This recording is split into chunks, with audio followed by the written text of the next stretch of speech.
السلام علیکم ورحمۃ اللہ وبرکاتہ۔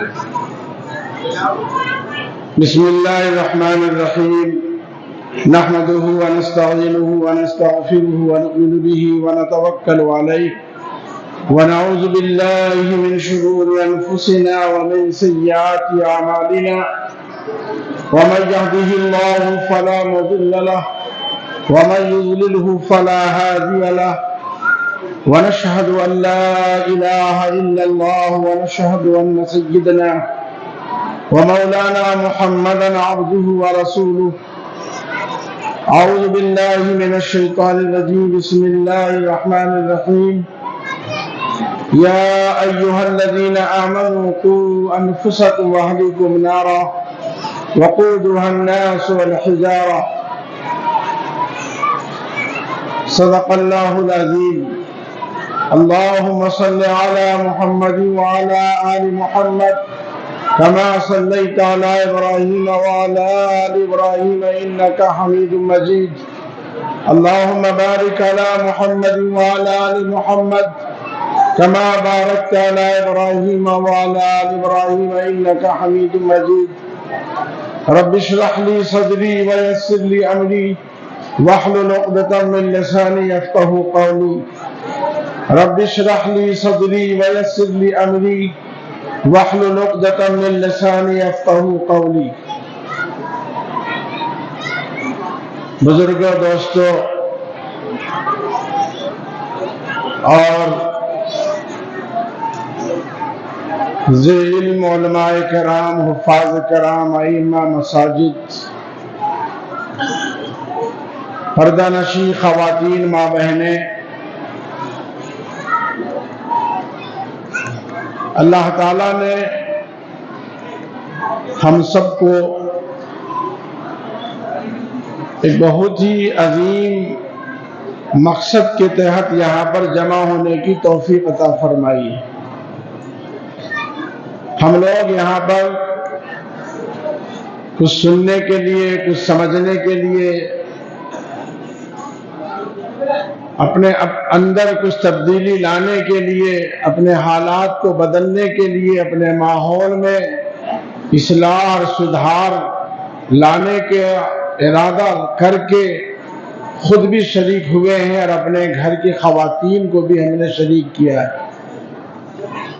معاشرے کے انسان نے اپنے ماؤں کا دودھ پیا ہے، ان کی گود میں وہ کھیلے ہیں، بڑے ہوئے ہیں، ان کی تربیت حاصل کی ہے. اس لیے اصلاح اور سدھار کے معاملے میں خواتین کا اگر ذہن بن جائے، ماں بہنوں کا اگر ذہن بن جائے، تو دنیا میں وہ انقلاب پیدا کر سکتی ہے جو مردوں کے ذریعے مہینوں میں نہیں ہوگا، عورتوں کے ذریعے ہفتوں میں ہوگا.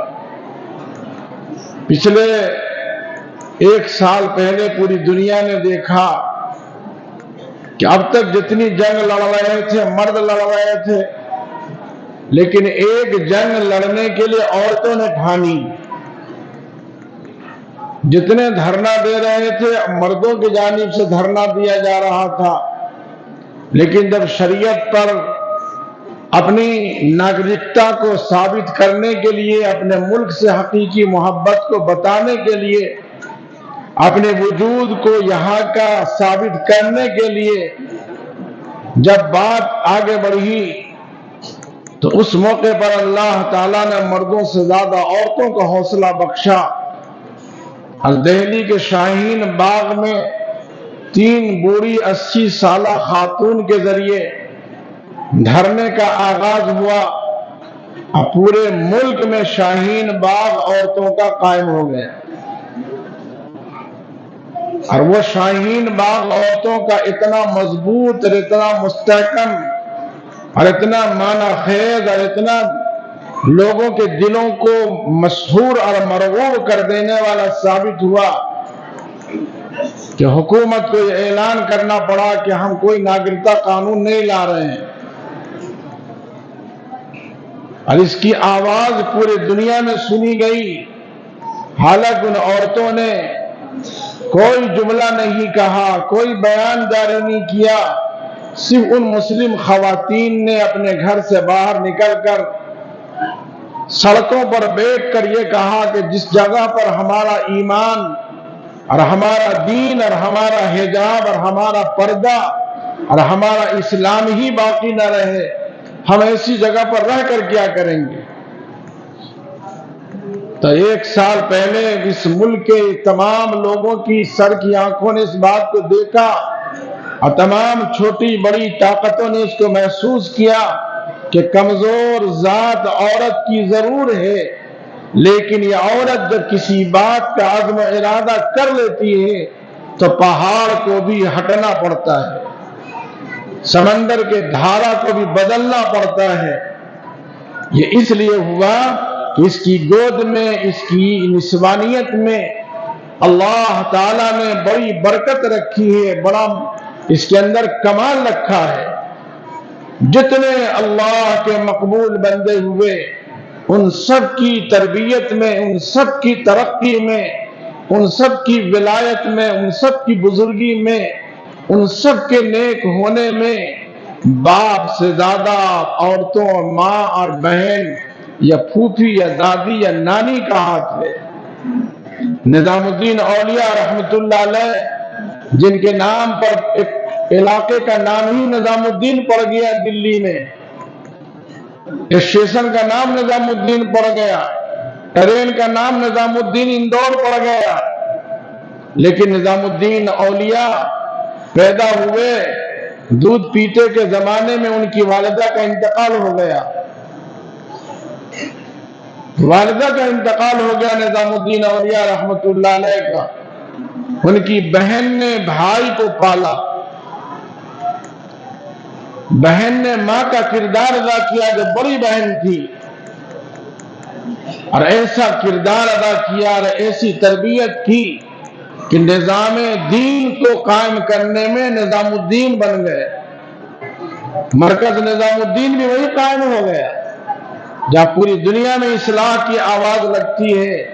بنگلے والی مسجد بھی نظام الدین ہی میں ہے۔ تو عورت میں اللہ نے وہ گن رکھا ہے، وہ صلاحیت رکھی ہے کہ اپنے زیر تربیت پلنے بڑھنے پرورش پانے والے معصوم بچے کے ذہن و دماغ پر وہ دین کی، اسلام کی، صداقت کی، اللہ اس کے رسول کی، آخرت کی وہ فکر بیٹھاتی ہے کہ بچہ بچپن میں ہی نیک صالح بن جایا کرتا ہے۔ جو بچے ماں کے سائے سے محروم رہ جاتے ہیں ان کے لیے اللہ تعالیٰ دوسری عورتوں کو سہارا بناتا ہے۔ ہم سب کے آقا حضرت محمد صلی اللہ علیہ وسلم نے اپنے باپ کا چہرہ نہیں دیکھا، حضور نے اپنے باپ کا چہرہ نہیں دیکھا، ماں کے پیٹ میں ہی تھے کہ اب حضرت عبداللہ کا انتقال ہو گیا۔ شادی کو 6 مہینے ہوئے تھے حضرت آمنہ کے، حضرت عبداللہ شادی کے بعد سفر پر چلے گئے تجارت کے غرض سے۔ 6واں مہینہ ہی شادی کے بعد کا تھا۔ اللہ تعالیٰ نے بی بی آمنہ کو امید سے وہ نور نبوت جو منتقل ہوتا آ رہا تھا آدم سے لے کر حضرت عبد المطلب تک، اور مطلب کے بعد عبداللہ کے پیشانی میں جو نور چمک رہا تھا، جیسی آمنہ کی شادی ہوئی حضرت عبداللہ سے، حضرت عبداللہ کے پیشانی کا وہ نور حضرت آمنہ کے پیشانی میں داخل ہو گیا۔ اور دیکھنے والوں نے محسوس کیا کہ آمنہ کا حسن دوبالا ہو گیا۔ آمنہ 18-19 سال کی جوان خاتون تھی، لیکن شادی ہونے کے بعد نور نبوت جو منتقل ہوا ماں کے پیٹ میں، تو زمین پر اس کی معجزات کرامات ظاہر ہونے لگے۔ کنویں پہ پانی بھرنے جاتی، پانی خود بخود اوپر آ جاتا، حضرت آمنہ ڈول ڈالتی، پانی بھر کے لے آتی۔ مکہ کی خواتین اس کا انتظار کرنے لگی کہ ہم بھی کنویں پر اسی وقت جائیں گے جب آمنہ بی بی جائیں گی۔ ان کو رسی نہیں باندھنی پڑتی، ان کو جھکنا نہیں پڑتا، بلکہ جب آمنہ جاتی ہے کنویں کے پاس تو پانی خود بخود ابال مارتا وہ اوپر آ جاتا ہے۔ اور وہ ڈول بھرتی اور آ جاتی. بادل کا سایہ آمنہ کے ساتھ آتا، کہیں گزرتے تو آواز آتی، آمنہ تمہیں سلام ہو، تم ایک نبی کو پیدا لے کر اپنے پیٹ میں چل رہی ہو. یقیناً آمنہ کی قسمت نے آمنہ کی قسمت کو آمنہ اللہ کی نظروں میں محبوب بنایا. لیکن 6 مہینہ ہی ماں کے پیٹ میں حضور کی ولادت کا زمانہ تھا کہ حضرت عبداللہ سفر کے حالت میں اللہ کو پیارے ہو گئے. باپ کا چہرہ نہیں دیکھا، یتیم ہو گئے. جو پوری دنیا کو راہ راست پر لانے والا آنے والا نبی تھا، جس کی قسمیں قرآن میں کھائی گئیں، جس کو صدقے میں پوری دنیا کو بنایا گیا، جس کے صدقے میں چاند و سورج کو وجود بخشا گیا تھا. حضور فرماتے ہیں آدم مٹی اور گاڑے کے درمیان میں تھے. حضرت آدم کے پتلے میں روح نہیں ڈالی گئی تھی، اس سے پہلے اللہ نے میرے نور کو پیدا کر دیا تھا. اول خلق اللہ نوری، سب سے پہلے اللہ نے میرے نور کو پیدا کیا تھا. اور اپنا نام، میرے نام، اپنے نام کے ساتھ اللہ نے میرا نام خود لکھ کر کے عرش پر لکھوا دیا تھا. اگر میرا پیدا کرنا اللہ کو مقصود نہیں ہوتا تو آدم بھی نہیں پیدا کیے جاتے. اصل دنیا میں بھیجنا محمد کو تھا، اور محمد کے لیے پوری دنیا کو آباد کرنا تھا. اس لیے آدم آئے، نوح آئے، سلیمان آئے، عیسیٰ آئے، موسیٰ آئے، ابراہیم آئے. سارے نبی یہ خبر دینے کے لیے آئے کہ ایک نبی آنے والے ہیں جن کا نام محمد الرسول اللہ ہوگا. اگر وہ آنا ان کا نہیں ہوتا تو ہم بھی نہیں آتے. سارے نبیوں کو نبوت اس لیے دی گئی کہ اپنی نبوت میں محمد الرسول اللہ کی نبوت کا اعلان کریں، خبر دیں ایک نبی آنے والے ہیں، ایک نبی آنے والے ہیں جن کا نام محمد ہوگا صلی اللہ علیہ وسلم. لیکن جب حضور 6 سال کے ہوئے، 6 سال کی عمر کیا ہوتی ہے؟ مسجد میں کوئی بچہ 6 سال کا نہیں ہوگا ابھی. اور حضرت آمنہ میکے گئی ہوئی تھی، سسرال سے میکے گئی ہوئی تھی، اپنے میکے والوں سے ملنے کے لیے ایک باندی کو ساتھ لے لیا تھا. اونٹ پر سوار ہو کے میکے گئی تھی. حضور 6 سال کے تھے. جہاں پر انتقال سفر کی حالت میں عبداللہ کا ہوا، وہیں پر حضرت آمنہ بھی آئی. میکے سے رخصت ہو کر آ رہی تھی کہ بخار شدید کا ہوا، اور اسی محلے میں آ کر شدید بخار ہوا، یہاں تک کہ حضور علیہ السلام کی والدہ راستے ہی میں اللہ کو پیاری ہو گئی. صرف حضور 6 سال کی اربادی، 6 سال کے بچے کو کیا معلوم کہ موت کیا ہوتی ہے. علماء نے لکھا ہے کہ آسمان کے فرشتے کو رونا، ہنسنا، کھانا پینا، ان سب چیزیں فرشتے واقف نہیں ہیں. فرشتوں کو نہ ہنسنا آتا ہے نہ رونا آتا ہے. وہ کمپیوٹر نظام میں صرف اللہ کی عبادت میں لگے ہوئے ہیں. لیکن ان فرشتوں کو بھی 3 بار اللہ کے فرشتے 3 بار روئے ہیں. تمام فرشتے 3 بار روئے ہیں اللہ کے. ایک موقع وہ تھا جب حضرت ابراہیم علیہ السلام کو آگ میں ڈالا جا رہا تھا. فرشتے رو رہے تھے کہ آخر اللہ کر کیا رہا ہے. ایک اکیلے ابراہیم خلیل اللہ کو فرعون نمرود کے آگ میں ڈالا جا رہا.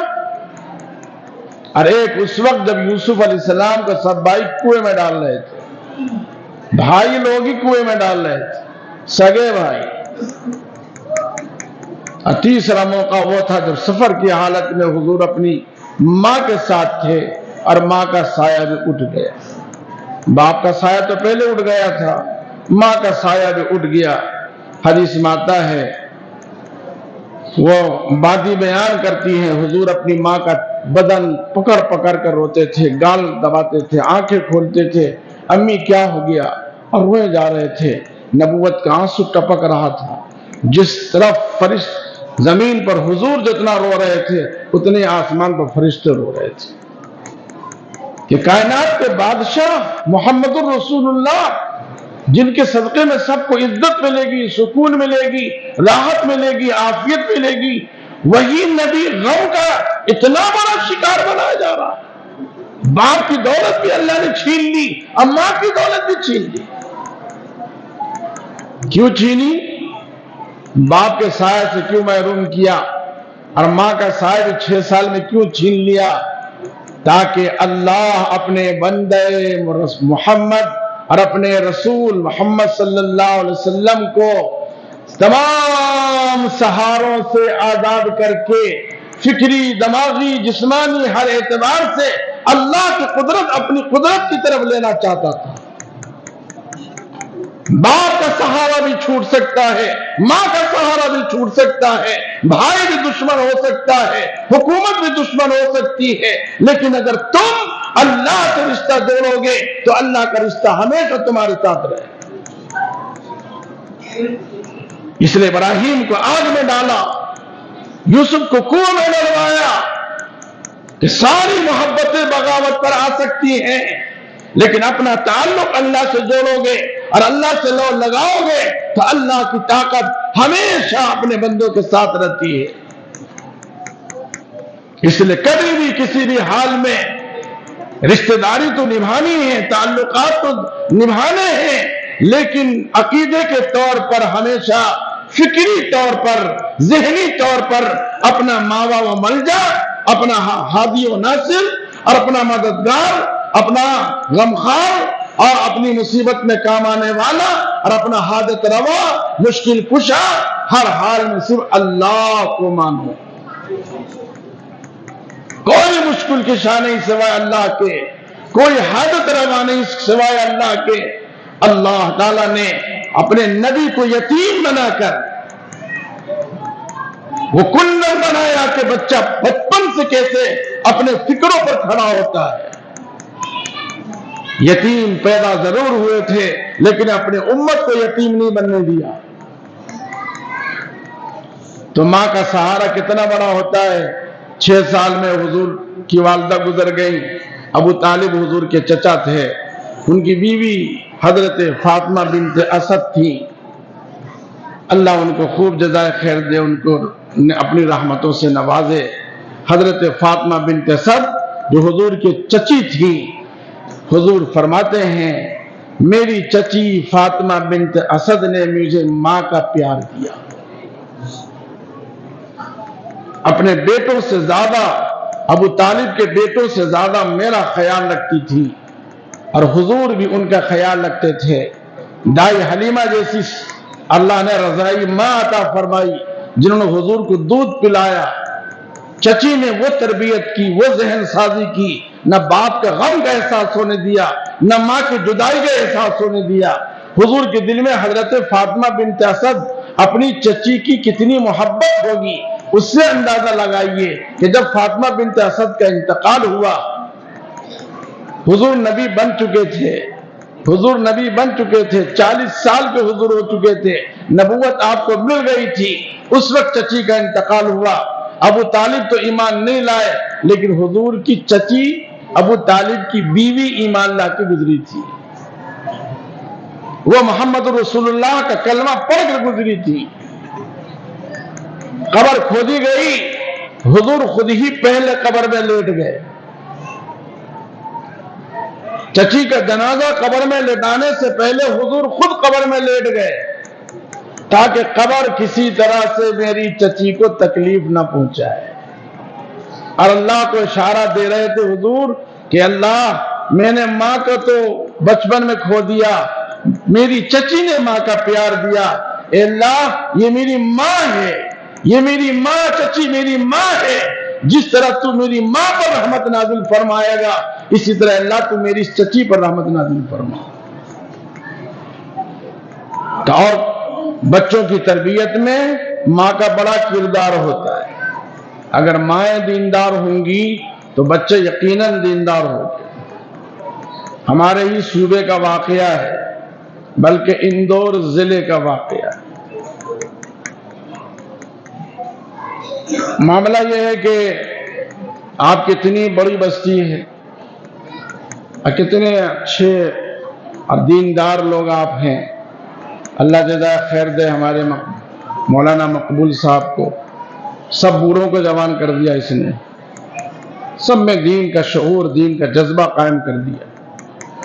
اتنی مجھے طبیعت باغ باغ ہوتی اس بچے کو دیکھ کر، اس نوجوان عالم کو دیکھ کر، کہ دل سے بہت دعائیں نکلتی ہیں کہ اللہ کسی جوان سے کتنا بڑا کام لیتا ہے، کتنا بڑا کام لیتا ہے. میرے بزرگ دوستو، ایک بچہ تھا 8 سال کا، وہ کرانے کی دکان پر گیا اور کرانے کی دکان پر جانے کے بعد اس نے 100 روپے دیے کہ انکل 10 روپے کی شکر دے دیجئے. کئی سال پرانا واقعہ ہے لیکن جھوٹا واقعہ نہیں، سچا واقعہ. 100 روپے دیے کہ انکل اس کے 10 روپے کی شکر دے دیجئے. بھیڑ بہت تھی، بھیڑ میں بچے نے روپیہ دیا کہ انکل، اس نے دیا تھا 10 روپیہ، لیکن اس دکاندار نے سمجھا بھیڑ میں کہ اس بچے نے 100 روپے دیے. ماں نے 10 ہی روپیہ دے کر بھیجا تھا کہ 10 روپے کا شکر لے کر. شکر 10 روپے کی دے کر 90 روپیہ اس دکاندار نے اچھی طرح موڑ کر بچے کے ہاتھ میں دے دیا اور کہا کہ بیٹا سنبھال کے روپیہ لے جانا، یہ شکر بھی لے جانا اور 90 روپیہ امی کو سنبھال کے دینا. بچہ شکر لے گیا، 90 روپیہ امی کے ہاتھ میں دیا.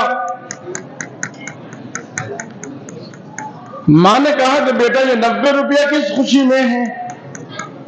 تو کہا انکل نے دیے. تو کہا میں نے تو تمہیں 10 روپے دیے تھے، یہ 90 روپیہ کیوں ہے؟ ایماندار خاتون تھی، پڑھی لکھی خاتون تھی، نیک باپ کی بیٹی تھی، شوہر بھی اچھا تھا، نیک تھا، نمازی تھا. وہ بھیڑ کا انتظار کرنے لگی کہ بھیڑ کم ہو. برقع پہنا، بچے کا ساتھ میں لیا، شکر بھی لی، پیسہ بھی لیا اور لے کر وہ کرانے کی دکان پر پہنچی. کہا کہ آپ نے بچے کو شکر بھی دیا، 90 روپے واپس کیے؟ بولے کہ ہاں. تو بولے میں نے تو 10 ہی روپے دے کر بھیجا تھا، میں نے 100 روپے نہیں دیے تھے، یہ 90 روپے آپ کے ہیں. وہ جو غیر مسلم کرانے کی دکان والا تھا، مسلم محلے میں غیر مسلم دکاندار ہوتے ہیں، آپ کیا بھی ہوں گے. ہر بڑی مسلم آبادی میں، ہر بڑے مسلم محلے میں مسلمان کی دکان نہیں ہوتی، مسلمان ان کے ساتھ سے نہیں خریدتا، غیر مسلم کے پاس خریدتا ہے اور وہ پیسہ کمانے آتے ہیں. تو اس نے کہا ہم نے تو 10 روپیہ دے کر بھیجا تھا. تو اس نے کہا باجی، وہ اس ایمانداری پر اتنا متاثر ہوا کہ 10 سال سے میں اس محلے میں میری دکان ہے، میں محسوس کر رہا ہوں کہ مسلم محلے میں تجارت کرنے میں کتنا فائدہ ہے. شام ہوئی، دکان بند کیا اس بنیے نے اور اپنی بیوی بچوں کو لے کر اس کے گھر پہنچا، اس خاتون کے گھر، اور اس کے شوہر سے کہا کہ تم اپنے امام صاحب کے پاس مجھے لے کر چلو، مجھے کلمہ پڑھوا. مجھے معلوم ہوا کہ ایمان والے مسلمان ایسے ایماندار ہوتے ہیں جو 90 روپے خوشی سے نہیں رکھتے بلکہ حرام سمجھتے ہیں. بھائی نے کہا جا کر کہ بھائی صاحب یہ 90 روپے ہمارے زہر ہیں، ہمارے نبی نے فرمایا ہے کہ کسی کا مال ناجائز مت قبول کرو، اس سے حرام گوشت بنے گا. آپ نے 90 روپے ہمارے طرف غلط دیے تھے، ہم نے تو 10 روپے دے کر بھیجا تھا. ہمارا اسلام کسی کا ناجائز کھانے سے منع کرتا ہے. تو ایک عورت کے سچائی پر عمل کرنے سے ایک خاتون کے اسلام کے ایک چھوٹے سے عمل کا اظہار کرنے سے اللہ تعالیٰ نے اس بے ایمان سے دور اللہ نے اس فیملی کو ایک عمل کی برکت سے صاحب ایمان بنا دیا۔ لیکن بیاورا والے کہیں گے کہ یہاں تو کمانے کا بڑا دھندا ہے، جس انداز سے ہو پیسہ آنی چاہیے۔ اگر پوتا لے گیا 90 روپے 10 روپے کے بدلے میں تو دادی اماں کہے گی او میرا پوتا کتنا والے نہارے ہے، اس کی قسمت کتنی تیز، 10 لے کے جاتا ہے 90 لے کر آتا ہے، سبحان اللہ، کتنی اچھی نسل میری، مرغی کا انڈا لے آیا تو مرغی بھی لے آ، چوری کی سب چیز حرام۔ بچے کی اصلاح اور بچے کی تربیت پر فرق یہاں سے پڑتا ہے۔ علماء نے لکھا حضرت عمر رضی اللہ تعالیٰ عنہ بچے کی غلط عادتوں پر اس کے ماں باپ کو سزا دیتے تھے۔ غلام نے اگر چوری کی تو آقا کو کوڑے لگاتے تھے کہ غلام نے چوری کیوں کی، تم نے اس کو کھانا پینا پورا نہیں دیا، اس کو کھانے پینے کے تکلیف مبتلا رکھا، اس لیے غلام مجبور ہو گیا چوری کرنے پر۔ اولاد چوری کیوں کی، تم نے اس کی صحیح تربیت نہیں کی۔ خواتین اگر صحیح مزاج بنائیں گی، حضرت مولانا اشرف علی تھانوی رحمت اللہ علیہ نے اکے ملفوظات میں علی گڑھ کی ایک خاتون کا واقعہ لکھا ہے۔ بڑے گھر کی خاتون تھی، انجینئر صاحب سے اس کا رشتہ ہو گیا، سرکاری ملازمت تھی،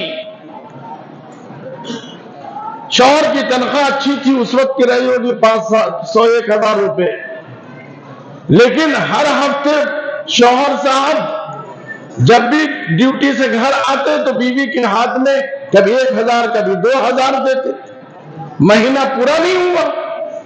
بیوی نے کہا کہ مہینہ تو پورا ہوا نہیں اور آپ یہ رقم لاتے کہاں سے؟ تو شوہر نے کہا میرا ڈپارٹمنٹ ہی ایسا ہے کہ وہاں اوپر کی آمدنی خوب ہوتی ہے۔ تو بیوی نے کہا اوپر کی آمدنی کا کیا مطلب ہے؟ جبرائیل لے کر آتے ہیں، اوپر کی آمدنی کا کیا مطلب ہے؟ بھلے رشوت ہی ہے نا، رشوت ہی لیتے ہیں نا آپ، سائن کرنے کے، بل پاس کرنے کے، کسی بھی کام کی آپ رشوت ہی تو لیتے ہیں۔ بولے ہاں، تو کہا قسم ہے اللہ رب العالمین کی، میرا باپ کسان تھا اور کسان ہونے کے باوجود مجھے اعلیٰ تعلیم اس نے دلوائی، لیکن حرام لقمہ میرے باپ نے آج تک میرے منہ میں نہیں ڈالا۔ اور آپ کے خاندان کی نسبت تھی کہ آپ کے دادا نے آپ کے باپ نے اس نیکی کی بنیاد پر آپ سے میرا رشتہ ہوا ہے، اور آپ سرکاری ملازمت میں ہیں اور سرکاری نوکری حلال ہے، جائز ہے، اس بنیاد پر میرے والد نے رشتہ کیا ہے۔ اب آپ کو میرا یہ اعلان ہے، یا تو یہ اوپر کی آمدنی بند ہوگی تو میں رہوں گی، اور اگر اوپر کی آمدنی جاری رکھنا ہو تو آپ مجھے طلاق دے دیں۔ میں ایسے شوہر کے گھر میں نہیں رہنا چاہتی جو حرام روزی مجھے کھلائے اور میرے پیٹ میں جو بچہ پلے وہ حرام روزی کی قوت سے بچہ پلے۔ تھانوی رحمت اللہ لکھتے ہیں اس بیوی نے 1 مہینے کے اندر ہی اپنے شوہر کی اصلاح کر دی اور اتنا نیک بنا تھانوی رحمت اللہ علیہ کے مریدین میں داخل ہو گیا۔ تو عورتیں اگر نیک بننا چاہیں، عورت اگر سدھارنا چاہے شوہر کو، عورت اگر سدھارنا چاہے باپ کو، اور اگر سدھارنا چاہے بھائی کو، تو باپ بھی نہیں سدھار سکتا، بہن اور بھائی نہیں سدھار سکتا جتنی سختی سے بیوی اور ماں سدھار سکتی ہے۔ عورت کے ذریعے ہی گھر جنت بن سکتا ہے، مرد کے ذریعے گھر جنت نہیں بن سکتا۔ حضور اکرم صلی اللہ علیہ وسلم نے فرمایا نیک عورت دنیا کے اندر ہی جنت ہے. المرأۃ الصالحہ خیر من الدنیا، خیر من الدنیا. نیک عورت دنیا کی سب سے بہترین پونجی ہے. عورتوں میں حیا اور شرم آ گئی، عورتوں میں دیانت اور ایمانداری آ گئی. آج کل ہمارے مسلم اندور میں مسلم محلوں میں وہ ایک چلتا ہے، بنیوں نے چلا رکھا، گھر گھر جا کر وہ سودی رقم دینا. ہو سکتا ہے آپ کے گاؤں میں بھی ہوگا. کیا بولتے ہیں؟ سمو. پوری مسلم کالونیاں اس فتنے میں اتنا مبتلا ہے. میں مہو گیا تو خان بستی، مسلم بستی، منڈا بستی، چندن نگر، آزاد نگر، بڑے بڑے مسلم علاقوں میں یہ سمو کی رسم اتنا سم کر چکی ہے لوگوں کو کہ مرد تو کاروبار پر آتے ہیں اور وہ حرام خور، حرام کمائی کرنے والے عورتوں کو سودی قرض دے کر، بڑی بڑی رقم دے کر ماہانہ اس سے سود وصولتے ہیں. اور وہ عورتیں شوہر سے چھپا کر سود پر پیسہ لیتی ہیں اور زیور بناتی ہیں، بچی کا جہیز کرتی ہیں اور سودی رقم لیتی ہیں. اگر وہ وقت پر نہیں دیتا ہے تو اس کا آدمی ان عورتوں کو اپنے آفس میں بلا کر ذلیل رسوا کرتا ہے. شوہر کے گیہوں بیچتی ہیں، شوہر کا اناج بیچتی ہیں. شوہر سے متتا ہے کہ اتنا کم کیسے ہو گیا؟ اسے کیا معلوم کہ سمو میں سارا ہضم جا رہا ہے مال کو. ہمارے علماء تو لکھا ہے کہ 100 درہم حلال کے ہوں اور 1 درہم حرام کا ہو. حضور کی حدیث ہے 100 درہم حلال کے ہوں، 1 درہم حرام کا ہو، اور اس سے کوئی کپڑا خریدے اور اس کپڑے کو پہن کر نماز پڑھے تو اس کی نماز قبول نہیں ہوگی جب تک وہ کپڑا اس کے بدن پر رہے گا. جب تک کپڑا اس کے بدن پر رہے گا. تو عورتیں اگر چاہیں تو اپنے شوہر کو دیندار بنا سکتی ہیں، اپنے شوہر کو نیک اور صالح بنا سکتی ہیں. اس لیے میں نے امام مقبول سے کہا تھا کہ عورتوں کو جمع کرنا، اور اس نے مجھے آتی خوشخبری سنائی کہ کل تک تو پلاننگ نہیں تھی، آج ذہن میں آپ کے ذریعے سے بات اللہ نے ڈالی اور ہم نے اعلان کیا کہ عورتوں کو بھی جمع کرنا ہے. ان خواتین کا صحیح ہونا ضروری ہے. ان کو نماز کے مسائل نہیں معلوم، ان کو پاکی کے مسائل نہیں معلوم، ان کو وضو کے مسائل نہیں معلوم. کب عورت پاک ہوگی، کتنی دن ناپاک رہے گی، کب اس پر غسل فرض ہے اور کب سے روزہ فرض ہے، یہ عورتوں کا مسئلہ ہی نہیں معلوم. ابھی ایک عالم کے گھرانے کے ڈاکٹر صاحب سے میری ظہر ملاقات ہوئی. ہم نے کہا تم دلی سے آئے ہو، آپ پر تو نماز قصر ہے. تو بولا کہ ہم تو اب تک قصر کر ہی نہیں رہے تھے، کہیں بھی جا رہے تھے تو قصر. یعنی دین کا علم گھر میں نہیں آیا، علم کو صرف کتاب تک رہنے دیا گیا. اولاد کی محنت نہیں کی، گھر میں تعلیم نہیں کی، گھر میں ماحول دین کا نہیں بنایا. تو ایک جوان پڑھے لکھے ڈاکٹر دہلی جیسے بٹلہ ہاؤس میں رہنے والا، اس کو بھی یہ مسئلہ نہیں معلوم کہ قصر کیا ہوتی ہے. 4 رکعت والی نماز اگر 2 رکعت نہیں پڑھی گئی تو اللہ وہ 4 کو بھی قبول نہیں کرے گا. سفر کی حالت میں مسافر اگر 4 رکعت پڑھ لے تو 4 نفل ہو جائے گی، 2 کو الگ سے اس کو پڑھنی پڑے گی، 2 اس پر الگ سے ہے. سفر کی حالت میں سنت نہیں ہے، بلکہ حضرت مفتیان کا فتویٰ یہ ہے کہ سفر کی حالت میں سنت کا چھوڑنا ثواب کی بات ہے. یہ اللہ کے گفٹ سے فائدہ اٹھانا ہے، یہ اللہ کی چھوٹ سے فائدہ اٹھانا ہے. جب اللہ نے فرض کو ہاتھ کر دیا تو سنت کو معاف کر دیا. اگر کوئی سنت پڑھتا ہے تو گویا اللہ کے انعام کو لینے میں دلیری دلیلیں دکھاتا ہے. آپ تو بات کر رہے ہیں لیکن ہم تو گنہگار ہیں, ہم تو پڑھیں گے. ارے نہیں, تو مسائل کا علم ہونا ضروری ہے. خواتین میں علم کا آنا, دین کا آنا, مسائل کا آنا ضروری ہے. جلسہ اصلاح معاشرہ کا ہے. اصلاح معاشرہ کا کیا مطلب ہے؟ کہ پورا تخت عالموں اور مفتیوں اور قاضیوں اور اماموں سے بھر دیا جائے. اس سے آپ کو کیا فائدہ ملا کہ سب اپنا نذرانہ لے کے جائیں گے, آپ کا کھانا کھا کے جائیں گے, آپ کو کیا فائدہ؟ اصلاح معاشرہ کا مطلب ہے ہم اپنی زندگی کی بگاڑ کو سدھاریں گے, ہم اپنی زندگی سے اندر سے گناہ کو نکالیں گے, ہم اپنی زندگی سے غیر سنت والی زندگی کو سنت کی زندگی پر لائیں گے, مسائل کی روشنی میں لائیں گے. جب جا کر اصلاح ہوگی. اصلاح کہتے ہیں سدھار کو, اور معاشرہ کہتے ہیں سماج کو. تھانوی رحمۃ اللہ لکھتے ہیں کہ پیشاب خانہ میں اگر پیشاب خانہ کی چپل نہیں رکھی ہے, میری ان کی چپل رکھی ہے, اور آدمی آیا اور وہ چپل پہن کے پیشاب کرنے چلا گیا, ہے تھانوی لکھتے ہیں اس نے جتنی دیر چپل پہنی حرام, بغیر اجازت کے کسی کی چیز استعمال کرنا حرام ہے. بغیر اجازت کے کسی کی چیز استعمال کرنا حرام ہے. پھر لکھتے ہیں اب تو ہدیہ تحفے کا رواج ہی ختم ہو گیا. پڑوس سے ہدیہ آیا, تحفہ آیا, پلیٹ میں آئی, پیالہ میں آیا.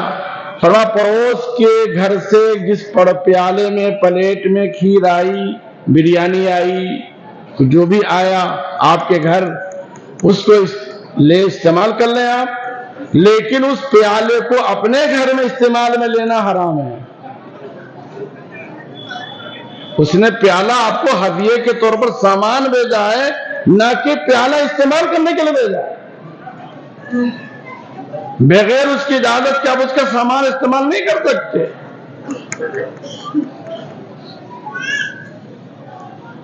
تو جب اتنی باریک چیزوں پر یہ مسئلہ ہے تو معاشرے میں اصلاح کیسے ہوگی, ہماری زندگی میں اصلاح کیسے ہوگی؟ اس لیے اصلاح کا ایک قدم بسم اللہ یہاں سے کریں جس سے سب کی روزی حلال ہو جائے اور سب گھر والے حرام سے بچ جائیں. باپ کی جائیداد میں جس طرح بیٹوں کا حق ہے, اسی طرح بیٹیوں کا بھی حق ہے.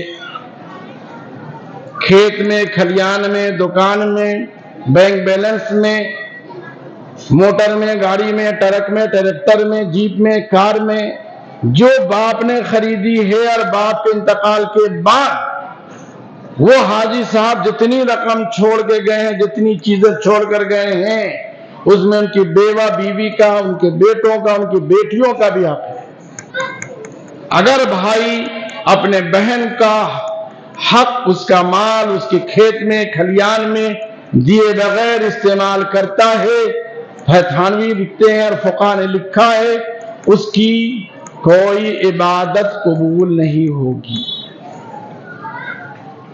کہ بہن کا حق مار کر وہ حج پر جا رہا ہے, بہن کا حق مار کر وہ صدقہ کر رہا ہے, بہن کا حق مار کر مسجد بنوا رہا ہے, بہن کا حق مار کر وہ خوب حاتم تائی بن رہا ہے, جبکہ اس کے بہن کو, بہنوئی کو باپ کی جائیداد کی ضرورت ہے. یہ اتنا بڑا ظلم ہے معاشرے میں اس وقت. حضور نے جو بشارت جو ایک رنج کا اظہار فرمایا تھا کہ سب سے پہلے میری امت پر سے فرائض کا علم اٹھے گا, یعنی فرائض پر عمل اٹھ جائے گا. یہ سب سے بڑا انیائے ہے. اس لیے اس مختصر وقت میں کڑوی کسیلی میری عادت ہے بات کرنے کی, تاکہ کچھ بات آپ کے ذہن میں آئے اور ہم اس پر عمل کریں. 5 وقت کی نماز ہم پر بھی فرض ہے اور ان پر بھی فرض ہے. تو کیا وہ 5 وقت کی نماز پڑھتی ہیں؟ جس طرح 30 روزے ہم پر ہیں, 30 روزے ان پر ہیں, تو کیا وہ 30 روزے رکھتی ہیں؟ اگر نہیں رکھتی ہیں تو میری ذمہ داری ہے کہ ہم انہیں کہیں کہ تم بسم اللہ کرو، نماز کی عادت ڈالو۔ یہاں سے اصلاح ہوگی۔ جس آسان قدم سے ہم اصلاح کی شکل میں آئیں، وہاں سے بسم اللہ کرنا شروع کر دیں، پھر انشاءاللہ آگے آہستہ آہستہ ہمارے معاشرے میں دین پر عمل شروع ہوگا اور اللہ کی رحمت آئے گی، اللہ کی طرف سے بہتر فیصلے ہوں گے۔ اللہ پاک ہم سب کو صحیح عمل کی توفیق عطا فرمائے۔ وآخر دعوانا الحمدللہ رب العالمین۔